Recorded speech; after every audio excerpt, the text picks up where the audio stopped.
All transitions can be achieved this way by overlapping two clips and then pulling down your transition from the Transitions tab.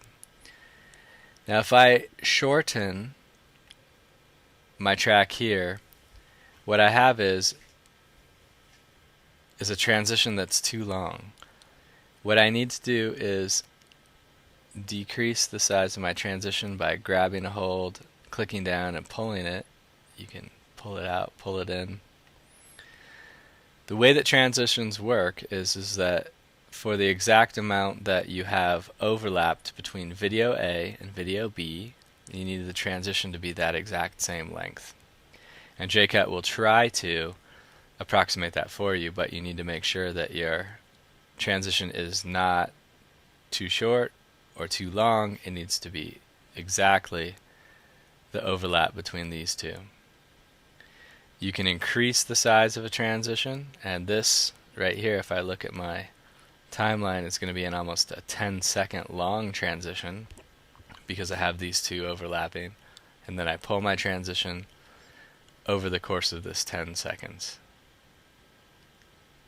Or I can shorten it by decreasing the amount of overlap between track A or video A and video B, and then decreasing the size of my transition. Regardless, that transition needs to be exactly the length between video A and video B. Let's move on. We can look at the Images tab here, and these are just still images. And JCut is basically going to think of these still images as video sources, meaning that you can drop a moving video or just a still image onto the video A track or the video B track. Let me grab this wave number 2 image, and I'm going to drop it right here into video A.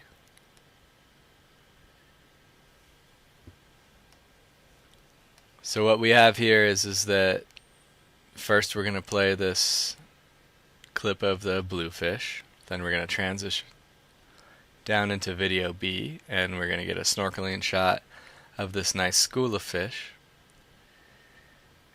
Then we're going to move into this still shot of a wave. Now, this is a video shot, or excuse me, a video clip, and this is a still image. But we can apply a transition in the same way by going to the Transitions tab and pulling it down. And once again, for the amount of overlap between video A and video B, we need the transition to be exactly that same length. We can decrease, increase, but the bottom line is that the amount that you overlap the two tracks is how long that transition is going to last. And now we have 3 clips on our timeline and 2 transitions.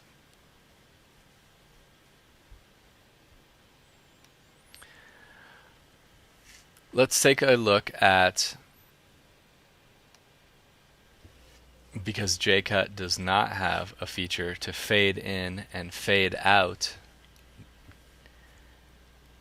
the hack that we can pull off to achieve that effect of fading in from black into our first video track and then fading out from this still image of this big wave back into black.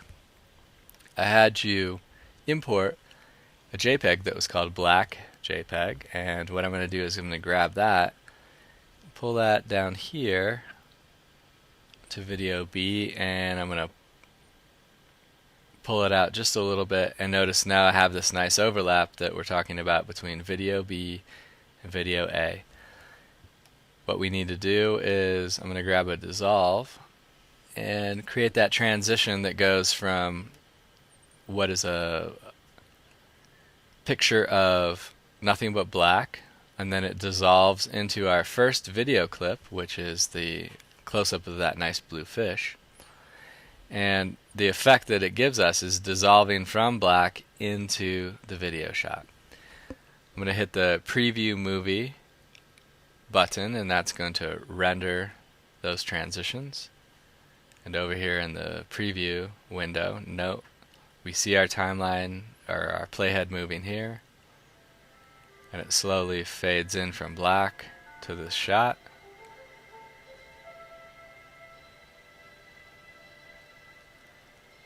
Now we go from a slow fade from one shot to the other.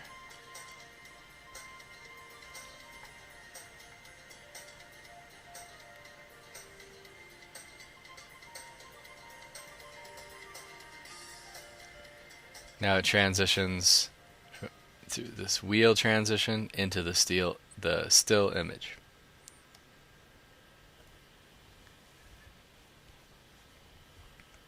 So this is how you apply transitions on the transition track, and utilizing a still image that's just plain black. You can grab a hold of the end and increase the length of the image across the timeline from 5 seconds to 10 seconds, or decrease it by holding it and pulling it back.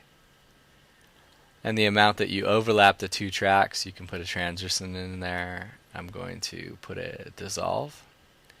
So we fade in from black and go into shot clip A, or clip 1. Then we transition into clip 2. Then we go a transition into the still image, and then transition into black. Now this clip, the first clip, Snorkel 2, and the second clip, Snorkel 3, already have a soundtrack applied to them. And let's think about audio. If I click on the audio tab, I imported an audio file in the same way I added media, other media types, images and videos. I can grab this MP3 and drag it right down to this audio track. And note what we get. This audio track is 6 minutes long. If I scrub back, only have visuals for about a minute. I'm going to grab hold of my scissor tool, and I can just make a split right there, right at the end. And now I'll grab my arrow tool and click on that track, and I'll just cut it right down, so that now I have a piece of audio that I imported in an MP3 format. That's the length of my movie. And if I play it, I click Preview Movie.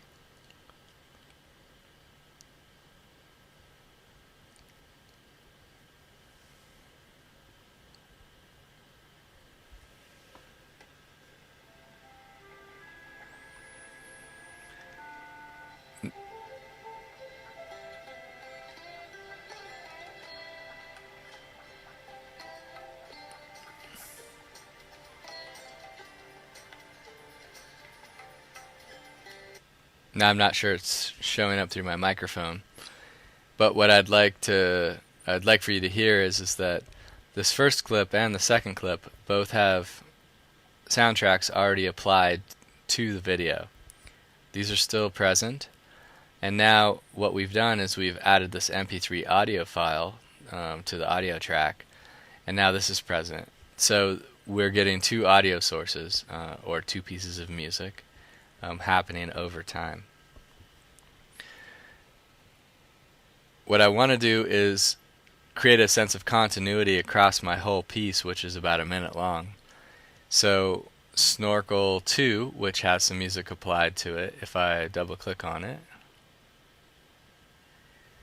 I get this Settings tab, and note that when I click on it, it goes to Settings, and I'm applying the settings to just this piece, just this clip of video right here. I can click on this menu to go down, and right now I have some effects, or the Effects tab is highlighted. If I click over into Audio, I get the capability to adjust volume up, down, and I also can click Mute Audio. What that does is I'm adjusting the settings for just this clip. So I double click on it, takes me to the settings bar. I go to audio and I click mute audio. And now the audio that's associated with this video clip right here, that was built into this video clip, won't be heard. Now all we will hear is the audio on this audio track down here. I'm going to do the same thing here, just by double clicking on it, the clip, clicking on the audio tab, and clicking mute audio. Now when I double click on an image, there is no audio attached to it or video settings attached to it. I only get these effects. Let's take a look at the settings in these tabs. Chroma key is the technique where you've also heard of it as green screen. If you have a color behind, you can remove that color. You can play around with the color that you're going to remove. You can also change the brightness, hue, saturation. So on any piece of media here, if you double click on it, you get a series of settings. For example, if I double click on my audio file, all I get are the audio settings, and I can adjust my volume here. So if you want to add some changes to a specific piece of clip, media, image, audio, double click on it, and in the settings tab you can change those.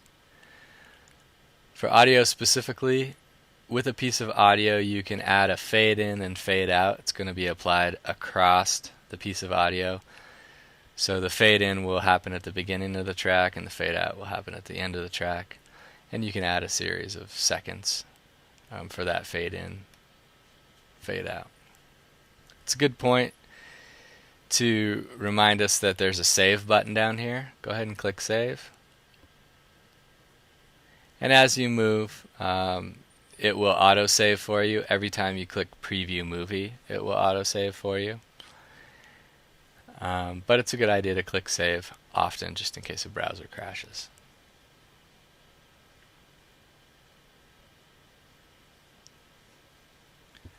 Let's add some titles to our video project. We're going to click on texts.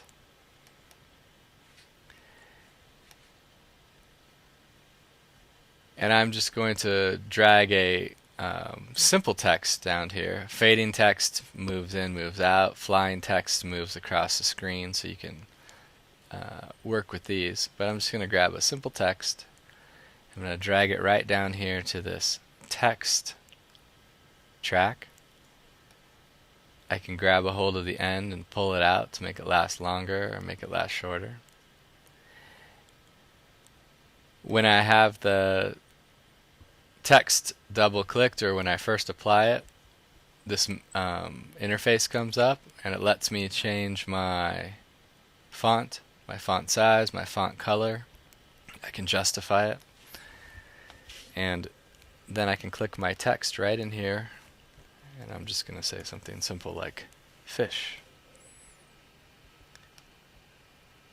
and click off. Now I'm going to put my playhead back at the beginning of the movie and click preview movie. Takes a moment to render, and once again what it's doing is it's applying all of our transitions and our audio, the titles over the top. The playhead starts to move. It slowly fades in, and note I get my title. It says fish.